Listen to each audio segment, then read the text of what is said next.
একটি ছেলে বা একটি মেয়ে কখন অনাথ হয় জানো? অনাথ আমরা বলতে কি বুঝি? অনাথ ওকেই বোঝায় যার বাবা এবং মা এবং তার আত্মীয় বলতে কেউ থাকে, এদেরকে আমরা অনাথ বলে চিনি। কিন্তু বাস্তবে না, এটা মানে অনাথ কিন্তু এটার মূল অর্থ দাঁড়ায়। অনাথের মূল অর্থ হচ্ছে যার বাবা মা আছে অথচ তাকে তাচ্ছিল্যের চোখে দেখা হয়, তাদেরকেও অনাথ বলা হয়। যেমন ধরো, হয়তো একটি ছেলে, বয়স তার প্রায় 25, সে ভালো পড়াশোনায় ছিল এবং স্কুল লাইফে বা কলেজ লাইফে ভালো ডিগ্রি নিয়ে পাস করে। তুমি ঠিক মনে করবা যখন তোমার বয়স 20 থেকে 30-এর মধ্যে হবে, তখন তোমাকে যেন একা একা মনে হবে এবং মনে হবে যে তুমি একটা অনাথ। তার কারণ ইনকাম, টাকা, যার টাকা আছে সবকিছু আছে, বাবা আছে, মা আছে। তুমি হয়তো রেগুলার তুমি কাজে যাও, ইনকাম করো, দেখবা তোমার সম্মান সবচেয়ে বেশি এবং তুমি সবচেয়ে দামি বাড়ির মধ্যে। অথচ দেখবা যে ছেলেটা কাজ করে না, যে ছেলেটা ঠিক মতো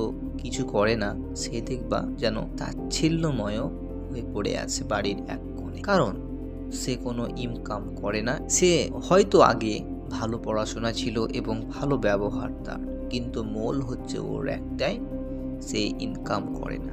সেটাই হচ্ছে মেন। পয়সা হচ্ছে মানুষের চলার পথে জীবনে যেগুলো লাগে সেগুলো হচ্ছে পয়সা। এই জন্যে বলে যার পয়সা নেই সে অ্যাকচুয়ালি অনাথ নামে পরিচিত।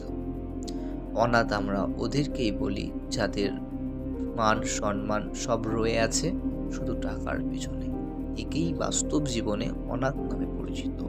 তুমি হয়তো তোমার বাবা মা নেই, তুমি প্রচুর টাকা কামিয়েছ এবং তুমি স্বাবলম্বী, তোমাকে কেউ অনাথ ভাবে ভাবতেই দেবে না।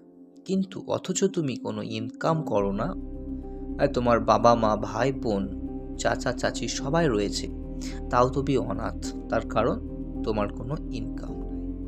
ইনকাম নাই বলে তোমার কোনো ভ্যালুও নেই। তো বাস্তব জীবনে কিছু করে দেখাতে হবে এবং কিছু করার জন্যই আমরা এসেছি পৃথিবীতে। যে জন্ম নিলাম, সংসার করলাম, মারা গেলাম, এটা করলে হবে না। বাস্তব লাইফে কিছু একটা করে দেখাতে হবে। আজকের মতো এতটুকুই।